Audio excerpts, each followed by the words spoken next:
नमस्कार दोस्तों, स्वागत है आप सभी का हमारे चैनल में। मेरा नाम है मंजुल। आज हम समझने की कोशिश करते हैं अस्थाकाइन टैबलेट क्या है। हम इसमें जानेंगे अस्थाकाइन टैबलेट क्या है, इसके यूजेस क्या है, साइड इफेक्ट्स क्या है, कॉन्ट्राइंडिकेशंस क्या है और इसके डोजेस क्या है, सब कुछ समझने की कोशिश करेंगे। तो शुरुआत करते हैं अस्थाकाइन टैबलेट क्या है।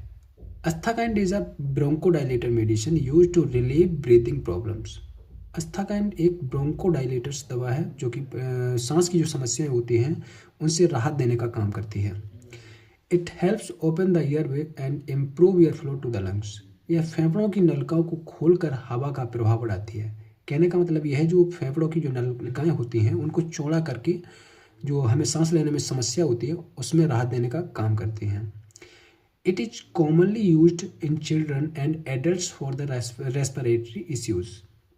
यह बच्चों और बड़ों दोनों में श्वसन समस्याओं के लिए उपयोग की जाती है। ओके, कंपोजिशन क्या है, what Asthakind contains. Asthakind mainly contains ambroxol और गाइफेंसन डिपेंडिंग ऑन टाइप। मतलब इसके कई सारे टाइप्स आते हैं मार्केट में, कई सारे टाइप्स अवेलेबल होते हैं बाजार में। उसके बाद जानते हैं mechanism of action, how it works, मतलब काम कैसे करती है। Asthakind relax the airway muscles by acting on B2 receptors.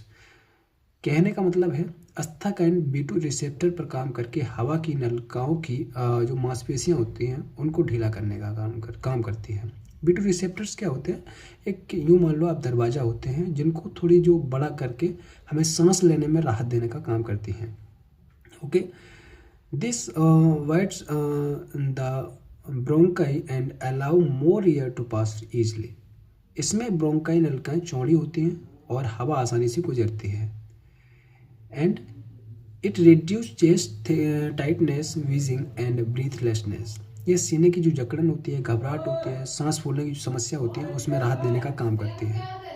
If Ambroxol present the thins and mucus to help clear the chest. मतलब अगर एम्ब्रोक्सल इसमें शामिल है तो ये बलगम को पतला करके उसको छाती से या फिर गले से बाहर निकालने का काम करता है।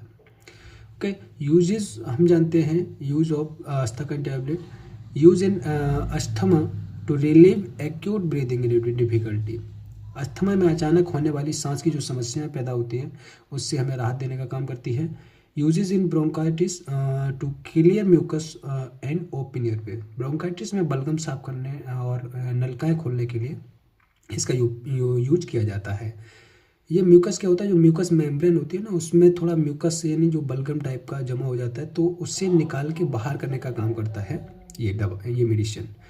Used in wheezing episode in children. बच्चों में जो घरघराहट की खर खर की आवाज़ आती है ना, खर खर या ससराहट आती है उसको उससे राहत देने का काम करती है।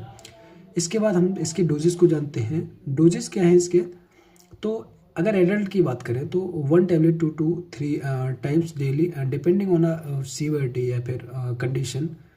कहने का मतलब है कि बड़ों में 1 टैबलेट से लेकर के 3 टैबलेट, मतलब एक एक करके 3 बार दे सकते हैं, जैसे सुबह दोपहर शाम, उसके कंडीशन के अकॉर्डिंग। ओके, अब हम बात करते हैं चिल्ड्रंस की। तो चिल्ड्रंस में divided dose depending on age. बच्चों में उम्र के अनुसार खुराक दी जाती है। ओके, अगर 6 से 12 साल का बच्चा है तो half to 1 tablet twice a day. कहने का मतलब है कि अगर बच्चा 6 से 12 साल का है तो आधी टैबलेट से लेकर 1 टैबलेट दिन में 2 बार दे सकते हैं। ठीक, लेकिन अगर बच्चा बिलो 6 ईयर मतलब 6 साल से नीचे का है तो पेडियाट्रिक सिरप मतलब 2 से सिरप दे सकते हैं, टैबलेट नहीं देनी चाहिए। ओके, अब हम समझते हैं इसकी साइड इफ़ेक्ट्स क्या हो सकते हैं। तो माइल्ड सेकिंग और हैंड ट्रेमर्स, मतलब हल्की कपकपी या हाथ कांपना, ये इसकी जो साइड इफ़ेक्ट हो सकते हैं। जैसे फास्ट हार्ट बीट, जैसे दिल की जो धड़कन है वो बढ़ सकती है। उसके बाद हेडेक है, सिर में दर्द हो सकता है। ठीक, इसके बाद समझते हैं ड्रग इंटरेक्शंस, किस दवा के साथ इसका टकराव हो सकता है। तो avoid combining with other bronchodilators like levosalbutamol और फॉर्मोटरॉल। ओके, अन्य ब्रोंकोडाइलेटर्स दवाओं के साथ बिना सलाह के ना दें, मतलब डॉक्टर से सलाह लें उसके हिसाब से डॉक्टर आपको खुद बताएगा कि आपको लेनी चाहिए या नहीं लेनी चाहिए, या फिर वो खुद बताएगा क्या लेना चाहिए। Interaction with the diuretics like frusemide may reduce potassium, मतलब अगर इसके साथ देंगे ना, जो डायरेटिक्स दवाएं होती हैं उनके साथ देंगे तो फिर पोटेशियम की जो मात्रा है वो रिड्यूस हो जाएगी, कम हो जाएगी। ओके, तो ये भी नुकसानदायक हो सकता है। कॉन्ट्रा इंडिकेशंस की बात करें कब नहीं देनी चाहिए, तो should not be used in patient allergic to salbutamol. Salbutamol से अगर किसी पेशेंट को एलर्जी है, किसी जो नहीं लेता है, फिर प्रॉब्लम हो जाती है तो उसको नहीं लेनी चाहिए। अवॉइड सीवियर हार्ट रिदम या प्रॉब्लम, जैसे गंभीर दिल की जो रिदम है वो परेशानी में हो, इसे ऐसी समस्या में उपयोग ना करें। अगर जो हार्ट बीट है इरेगुलर है या फिर सही नहीं है तो इस कंडीशन में उसको यूज नहीं करना चाहिए। ठीक, इसके बाद not advised in uncontrolled high blood pressure, मतलब अनियंत्रित हाई ब्लड प्रेशर में ये दवा हमें नहीं लेनी चाहिए। ओके, तो ये यहाँ पर होती है ख़त्म। आप हमें कमेंट करके बताएं वीडियो कैसी लगी, और पूरी वीडियो देखने के लिए धन्यवाद। मिलते हैं एक नई वीडियो में।